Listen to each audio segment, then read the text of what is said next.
말씀은 우리 마가복음 12장 1절부터 12절까지 말씀 우리 같이 한 목소리로 봉독해 올려드리도록 하겠습니다.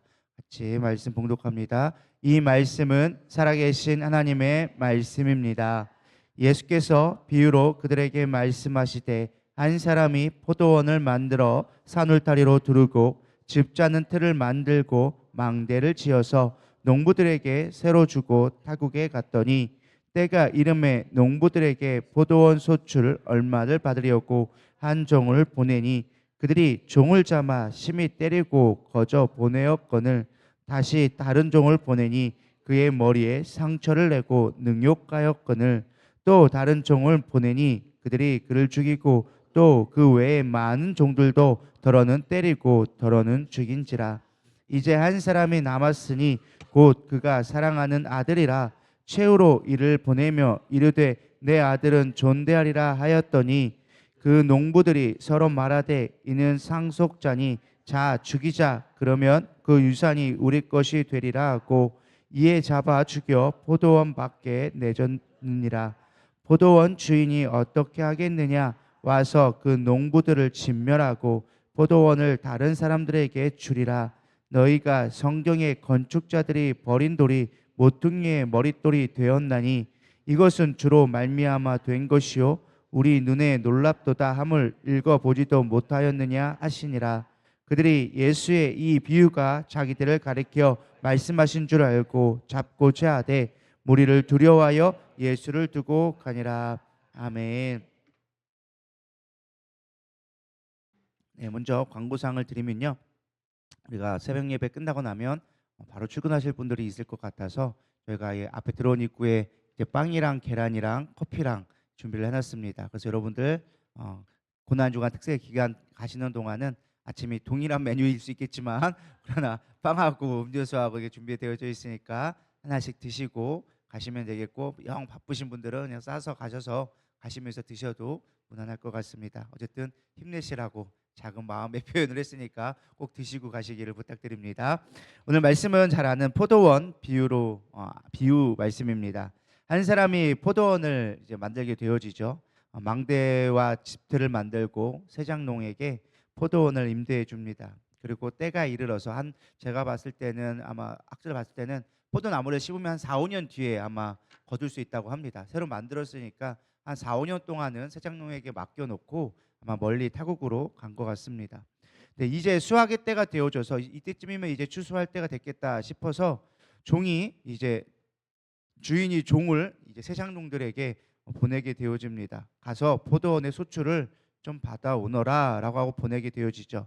그런데 이제 주인의 심부름을 받고 간 종이 이제 새를 바치라고 세장농들에게 얘기를 했더니 이들이 욕심을 내어서 그를 때려서 돌려보냅니다. 우리는 줄 게 없다 그러면서 보내게 되어지죠. 주인은 그 소식을 들었지만은 참고 또 다른 종을 보냅니다. 보내라, 보내라 하고 보내죠. 근데 이번에는 머리에 상처를 내고 능욕하고 다시 돌려보내게 되어집니다. 그래도 주인은 참고 또 참아서 또 다른 종을 보냅니다. 근데 이번에는 아예 죽여서 보내버리지도 않습니다.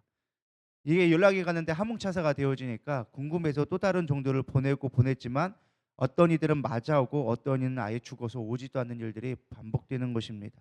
주인은 이제 마지막으로 인내하다가 그의 사랑하는 아들을 최후로 보내게 되어집니다. 적어도 내 아들은 죽이지 않겠지, 적어도 내 아들에게는 나처럼 대우를 해주겠지 생각하며 사실은 보내게 되어지는데, 종들이 이렇게 얘기합니다. 그의 아들을 죽이면 그의 유산이 우리 것이 되지 않겠느냐, 그러면서 그 아들까지도 죽이게 되어집니다.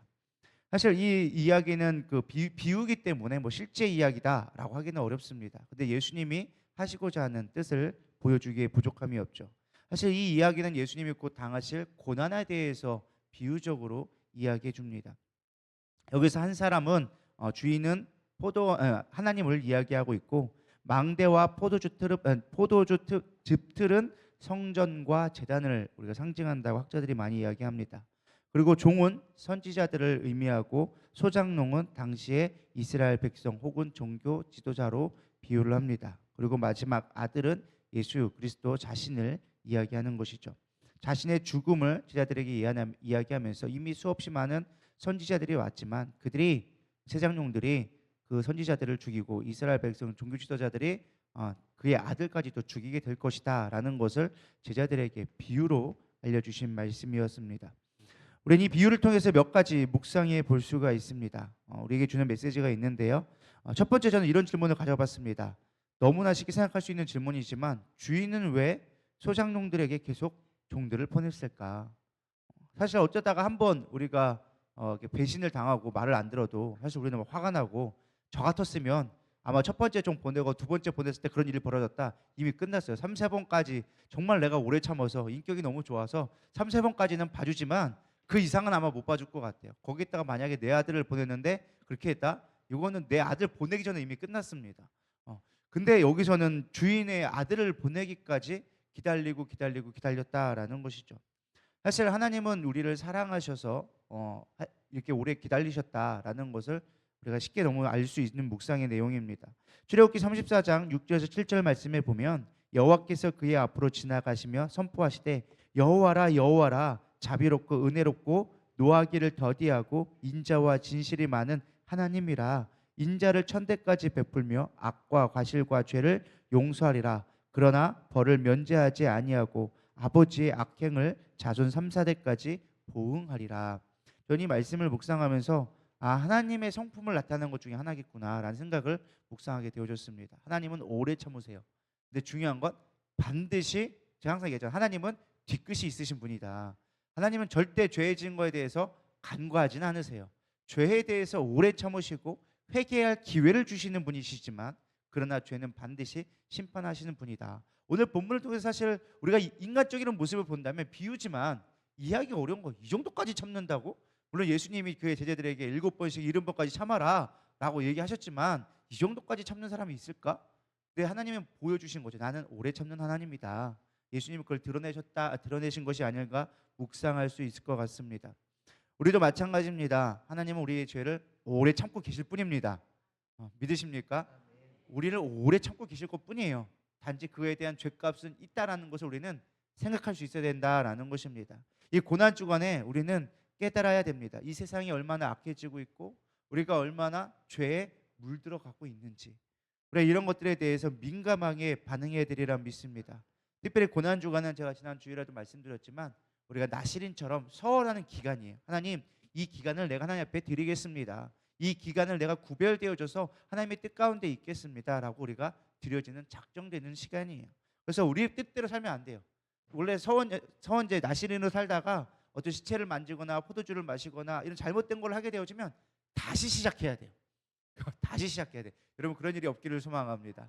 우리 작정한 것이 있다면 끝까지 잘 완수하고, 물론 우리가 드리는 게 진짜 나시린처럼 뭐 포도주를 금하고 뭐 시체를 만지면 안 되고 뭐 이런 내용과는 조금 다르지만 영적인 의미를 부여해줘서 우리가 이 시간을 구별되어지고 우리가 세상에 있는 즐거움을 조금 차단시키고 세상에 있는 죄악된 것으로부터 구별되어진 삶을 드려봤으면 좋겠습니다. 단순하게 새벽 예배 왔다가 아우 졸려 죽겠네, 이거 언제 끝나나 이렇게 하고 있는 게 아니라, 우리가 정말로 내 삶을 좀 구별되어져서 내 한평생 1년의 삶 가운데, 하나님이 주신 1년의 삶 가운데 우리 좀 구별되어진 삶을 살아보자. 저는 그것만으로도 우리가 참된 그리스도인의 모습으로서 아주 조금 주님한테 좀 뭔가 죄를 지었을 때 그래도 하나님 기쁜 거 조금이라도 있었지 않나요? 라고 말할 수 있는 것이 되지 않을까 생각해 보게 되어집니다. 그래서 우리가 무엇보다 중요한 것이 구별된 삶이 중요하다. 두 번째로 제가 생각하게 되어진 것은 종들이 받는 고난은 예수님이 받으실 고난을 비유해주고 있다라는 것입니다. 여기 보면 종의 모습들이 나오죠. 처음에는 때림을 당하고, 그 다음에 두 번째는 굳이 여기 좀 표현이 그렇긴 한데 머리에 상처를 받고 능욕을 당하고, 그리고서는 죽임을 당하고 그의 아들까지도 죽임을 당했다라는 이야기가 나와져 있습니다. 사실 이 모습을 잘 생각해 보면 예수님이 고난의 길, 그 십자가를 지시기 위해 가실 때 당했던 고난들이에요. 사람들한테 모욕을 당하고 매를 맞고 머리에 가시관을 쓰게 되어지죠. 그래서 머리에 상처를 입고, 사실 여기는 표현을 보면 굳이 왜 머리카락, 종이 다쳤을 때 머리만 다쳤을까요? 뭐 온몸에 두들겨 맞았겠죠. 그러면 팔도 부러졌을 거고 뭐 옆구리 찢어졌을 거고 막 걷어차였을 거고 막 이런 것들이 많이 있었을 건데, 굳이 머리에 상처를 당했다라고 얘기한 건 예수님이 이걸 나중에 제자들에게 알게 하시는 거죠. 내가 나중에 이렇게 고난을 당하게 될 것이다 라는 것을 보여주는 것이죠. 이사야서 53장 3절에서 5절에 보면 이렇게 나와져 있습니다. 그는 멸시를 받아 사람들에게 버림받았으며 간고를 많이 겪었으며 질고를 아는 자라. 마치 사람들이 그에게 얼굴을 가리는 것 같이 멸시를 당하였고 우리도 그를 귀히 여기지 아니하였도다. 그는 실로 우리의 질고를 지고 우리의 슬픔을 당하였거늘 우리는 생각하기를 그는 징벌을 받아 하나님께 맞으며 고난당한다 하였노라. 그가 찔림은 우리의 허물 때문이요 그가 상함은 우리의 죄악 때문이라. 그가 징계를 받음으로 우리는 평화를 누리고 그가 채찍에 맞음으로 우리는 나음을 받았도다. 아멘. 예수님이 당하신 그 고난은 결국은 우리를 위해서 당하셨다라는 것을 보여주고 있다라는 것입니다. 서장론들이 왜 하는지도 모르고 자신의 욕심들 때문에 예수님을 십자가에 못 박았지만 결국 우리가 예수님의 십자가를 못 박았고 그 십자가를 못 박은 건 결국 우리를 위하여서 대신 짊어지신 예수님의 죄값이라는 것입니다. 특별히 머리에 상처를 받았다라는 것을 저는 묵상을 하면서 우리의 생각이 얼마나 죄악된 길로 가는지에 대해서 좀 묵상을 해보게 되었습니다. 왜 예수님이 굳이 십자가를 지셨을까? 왜 가시관을 쓰셨을까? 물론 우리가 당시 로마에서 왕이라는 표현으로 그들이 조롱하기 위해서 요 앞에 있는 요건 생자나무죠. 사실 요건 생자나무인데 그때 여기보다 더 커요. 이스라엘 거는 가시가 이만해요. 진짜로 이만한 가시나무인데 그거를 관으로 만들어서 네가 왕이지 하면서 왕관이라고 씌워졌던 어떤 조롱의 표시였지만 그러나 결국 우리의 생각과 우리의 죄악된 것들로 인하여서 예수님이 피 흘리신 것이기 때문에 우리는 그런 것들을 잘 고민하며 나의 생각들을 잘 분별할 수 있는 오늘 하루가 되기를 소망합니다. 그리고 세 번째는 포도원 바깥으로 내던졌다라는 말씀이 있습니다. 왜 포도원 밖일까? 이것도 예수님은 그냥 하신 말씀이 아니죠. 자신의 죽음을 가리켜 예표하신 건데 히브리서 13장 12절에 13절에 보면 그러므로 예수도 자기 피로써 백성을 거룩하게 하려고 성문 밖에서 고난을 받으셨느니라. 그런즉 우리도 그의 치욕을 짊어지고 영문 밖으로 그에게 나아가자라고 이야기하고 있습니다. 여기 보면 성문 밖에서 고난을 받으시려고 영문 밖으로 나가게 되어졌다라고 이야기해주고 있습니다. 여기서 성문 혹은 영문이라고 알려진 것이 우리는 영문 하니까 저는 옛날에 영적인 문인 줄 알았어요. 그래서 영의 문, 천국이겠지 이렇게 생각하면서 저는 한 적이 있었는데 그런 말이 아니라 사실 이 영문이라는 거는 진영 할 때 진영 그때 그런 말로 의미를 하더라고요. 진영에 있는 말. 그러니까 쉽게 말하면 예루살렘 성내를 말하는 거예요. 예루살렘 성 밖으로 가서 고난을 당하셨다. 사실 이거는 당시의 구약의 제사법과 연관이 되어져 있습니다. 우리는 잘 모르지만 아사셀이라고 해서 죄를 짓는 양을 두 마리를 선택합니다. 그래서 한 마리는 양을 잡아서 그 피를 흘려서 제단에 뿌리고 한 마리는 그 죄를 모든 걸 온 백성의 죄를 짊어지게 해서 그 진영 밖으로 보내서 광야로 가서 늑대에게 늑대나 뭐 이런 거에게 들짐승에게 잡혀 먹도록 그 광야로 내보내 버립니다. 뭐 살았다라기보다는 그들의 생각하기에 광야 밖에 거기에는 이제 죽음이 있는 곳이라는 의미로서 대신 그 죽음을 향해서 우리의 죄를 짊어지고 가라라고 하면서 보내는 아사셀 양이 있습니다. 예수님의 이 말씀을 이루기 위하여서 그의 피로 백성의 죄를 사하시고 아사셀 양이 되어서 진영 밖으로 버려졌다라는 것을 포도원 밖이다라는 의미로 사실 굳이 안 넣어도 돼야 될 것들을 넣게 된 것이죠. 사실 뭐 우리가 볼 때는 억지로 넣은 것처럼 보이지만 예수님은 다 그것까지도 아시고 우리 제자들에게 보여준 거예요. 포도원 밖으로 나는 내 던져지리라 라고 하면서 보여준 것입니다. 마지막 질문은 이것이었어요. 소작농은 주인의 무서움을 알지 못했을까? 저는 이런 생각이 든 거예요. 그 소작농도 간땡이도 참 부었다. 한두 번도 아니고 그렇게 많은 종들을 보내고 아들까지 보내? 야, 그 주인의 능력을 몰랐을까? 아마 알았을 거예요. 그럼에도 불구하고 뭐에 눈이 멀어? 욕심에 눈이 멀어 주인을 능욕하게 만들게 되어지죠. 여기 우리가 좀 더 심층적으로 조금 알아봐야 될 게 이들이 과연 바랬던 유산은 무엇일까? 그러니까 아들 그 주인이 무서움에도 불구하고 멀리 떨어져 있으니까 당장 안 보이니까 뭐 그럴 수 있다 생각할 수 있지만 유산이 도대체 뭐길래 이렇게까지 했을까라는 것을 조금 우리가 묵상해 보게 되어집니다. 단순하게 우리는 포도원이라고 생각할지 모르겠습니다. 아마 여러분 읽어가면서 포도원이겠거니 아마 생각했을 것입니다. 물론 그럴 수도 있지만 진짜 이들이 많은 건 아들을 굳이 제 종들을 죽였지만 아들을 굳이 구체적으로 유산을 받으려고 죽였다는 것은 그의 아들의 권위를 의미하는 것입니다. 그래서 아들의 권위를 빼앗아 우리가 그 권세를 누리자라는 것이 그들의 목적이었다라는 것이죠. 사실은 이거는 비유적으로는 잘 이해하기 어려운 말입니다. 근데 예수님은 이걸 제자들에게 알기 위해서 제가 있잖아요.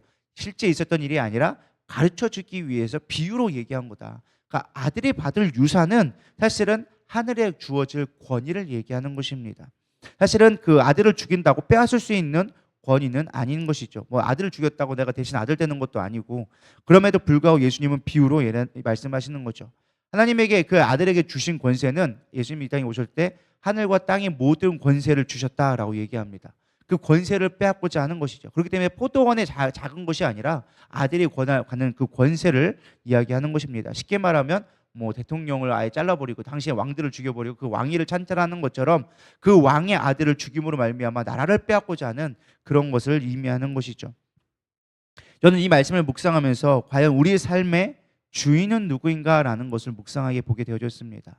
이들은 그의 나라를 빼앗으려고 했던 거였어요.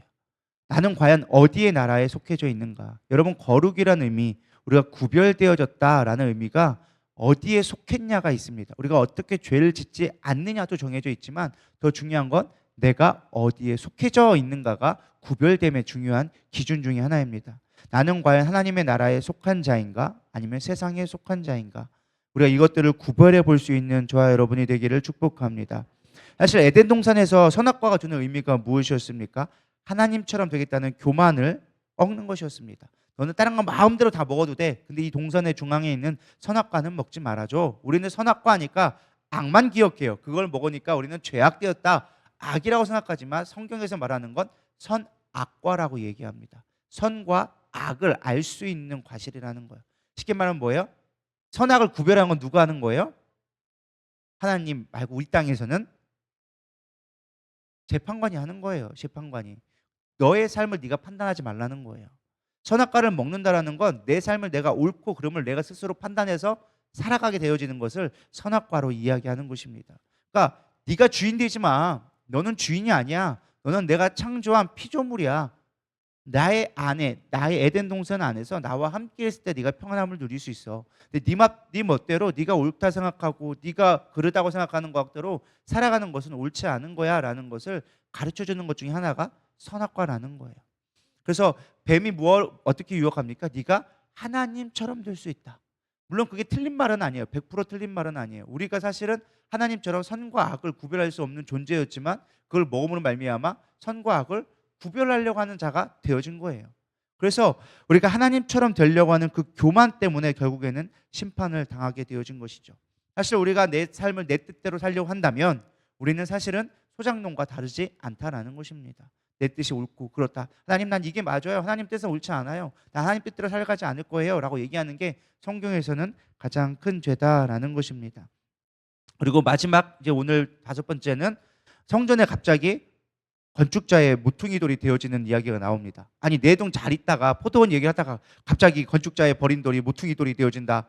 이 말이 갑자기 생뚱맞게 나와요. 아니, 포도원 농사를 짓다가 갑자기 왜 건축자로 들어가냐라는, 인테리어 업자가 들어간 것도 아니고 왜 이렇게 들어가지 생각이 되어집니다. 근데 사실 이게 연결되지 않는 것 같지만은 연결시켜서 말씀하신 것이죠. 내가 버려질 것이다. 근데 건축자가 버린 돌처럼 나는 새로운 것을 세우게 될 것이다 라는 것을 가르쳐 주고 있습니다. 사실 유대의 건축법은 우리나라하고 좀 다릅니다. 우리나라는 어떻게 합니까? 건축을 다 해놓고 거기다가 머릿돌이라고 붙여버리게 되어지죠.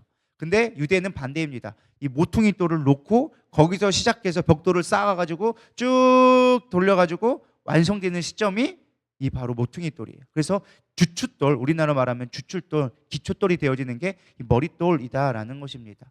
건축자가 버린 돌. 여기서 건축자는 누구일까요?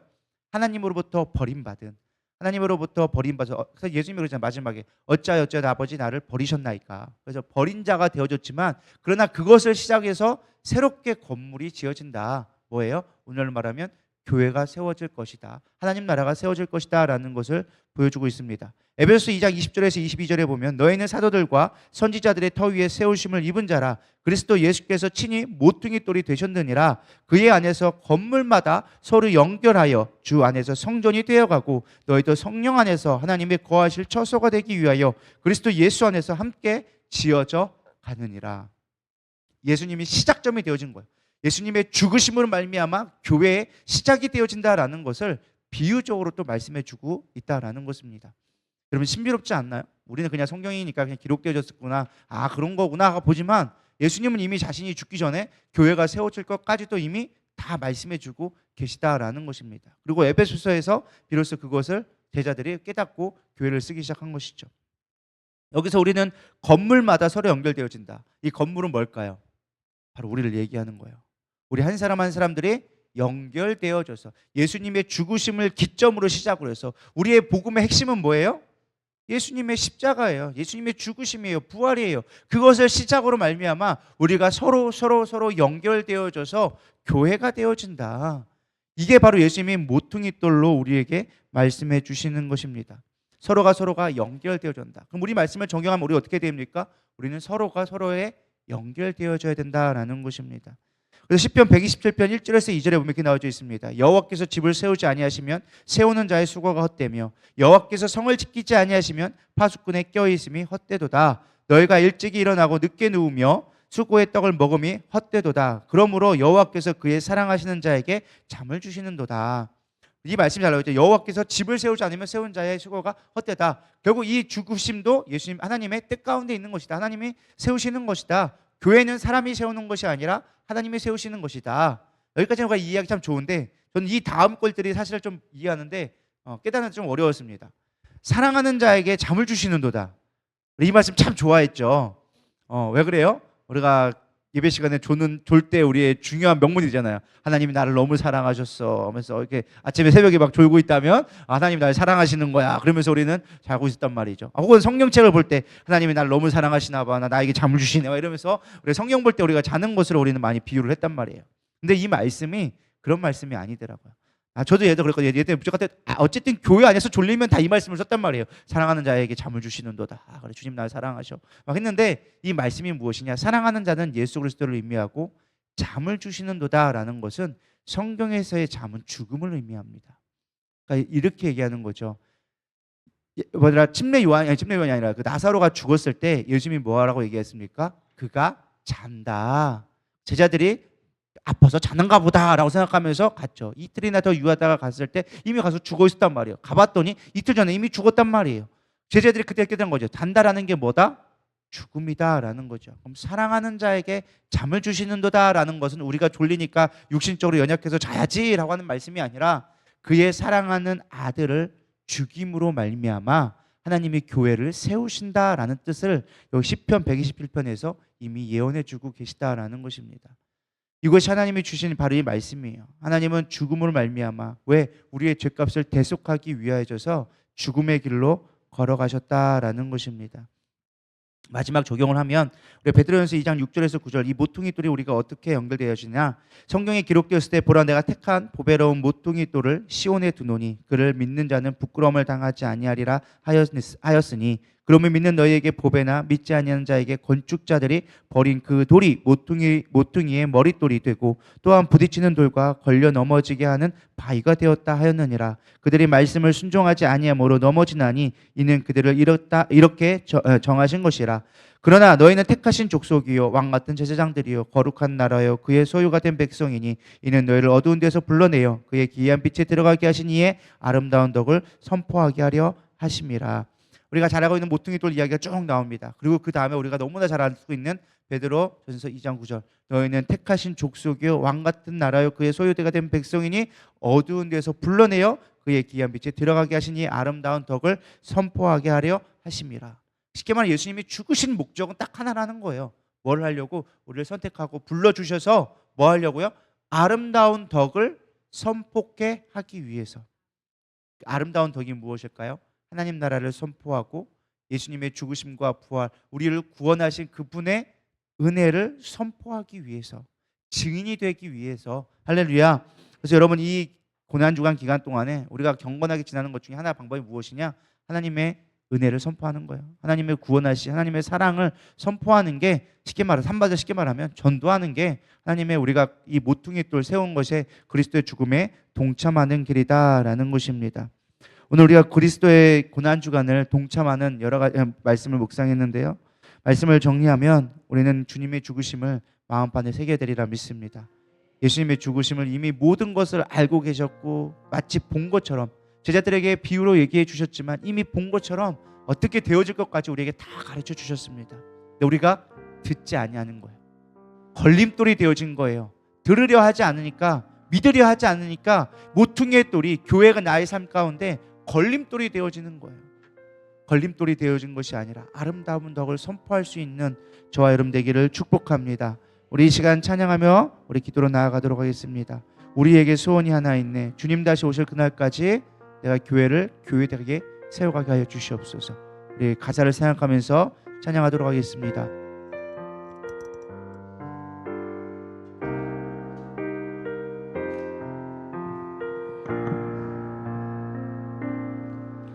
우리에겐 소원이 하나 있네. 주님 다시 오실 그날까지 우리 가슴에 새긴 주의 십자가 사랑, 나의 교회를 사랑케 하네. 주의 교회를 향한 우리 마음,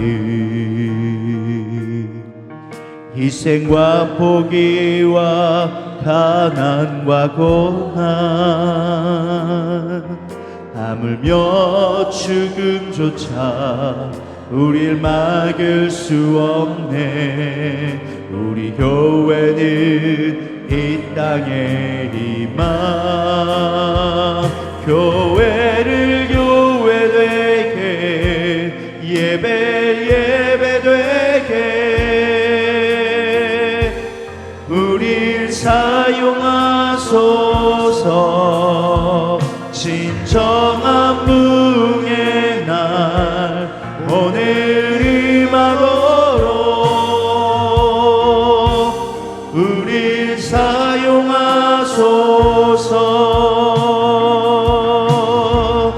성령 안에 예배하리라.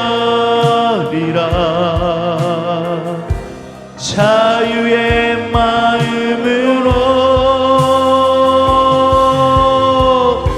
사랑으로 사역하리라. 교회는 생명이니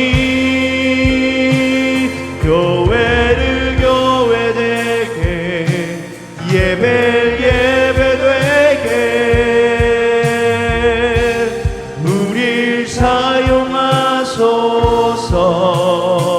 진정한 부흥의 날 오늘 임하도록 우릴 사용하소서. 오늘 말씀을 생각하면서 주님의 그 고난에 우리가 동참하기를 원합니다. 거룩한 삶으로 나아가기를 소망합니다. 주의 덕을 선포하기를 원합니다. 나의 오늘의 삶이 그렇게 주님이 원하시는 삶으로, 주님이 기뻐하시는 삶으로, 주님의 죽으심에 합당한 삶으로 살아갈 수 있도록 인도하여 주시옵소서. 우리 고백하며 특별히 이 나라와 민족을 위해 여러분 같이 기도했으면 좋겠습니다. 이 나라가 너무 혼탁하며 너무나 죄악된 길로 달려가고 있으며, 하나님, 우리가 어디로 가야 할지 모르는 어둠의 시대가 닥쳐오고 있습니다. 믿음을 지키며 마지막 때에 우리가 믿음을 지킬 수 있는 우리 믿음 되게 하여 주시옵소서. 세상에 타협하지 않게 하여 주시옵소서. 우리 나라와 민족을 위하여 줘서 특별히 더 기도하며 나가도록 하겠습니다. 주여, 한 번 부르고 기도합니다. 주여. 하나님, 오늘 우리의 삶 가운데 얼마나 주의 뜻을 살았습니까? 주님의 죽으심의 의미를 우리가 얼마나 묵상하며 살아갔습니까? 이 고난 한 주간에도 주님, 우리는 그것을 잃어버리며 하나님 세상의 풍파에 휩쓸려져서 하나님 우리의 생각과 우리의 감정들을 빼앗겨 하나님 무엇에 주목해야 될지 모르며 진정한 구원의 삶이 무엇인지 알지 못하며 우리는 혼돈되어져 살아가고 있습니다. 주님, 우리 이미에게 모든 것을 알려주셨고 우리에게 그분의 아버지 하나님의 하실 일까지도 가르쳐 주셨는데 우리는 그것을 깨닫지 못하며 하나님 여전히 혼돈되어지는 삶, 하나님 미련한 삶을 살아가며 주님이 주시는 이 모퉁이 돌이 거친 돌이 되어져서 나의 삶 가운데 무거운 짐이 될 때가 얼마나 많이 있었는지 모릅니다. 주님, 회복해 하여 주시옵소서. 회복해 하여 주시옵소서. 특별히 이 나라와 민족을 위해 기도하기를 원합니다. 하나님, 이 나라가 너무나 어려운 가운데 있습니다. 어디로 갈지 모르는 향방 없는 나라로 되어지고 있으며 세상은 힘의 논리로 세상이 자신 개편성되고 있습니다. 하나님, 우리가 깨있게 하여 주시옵소서.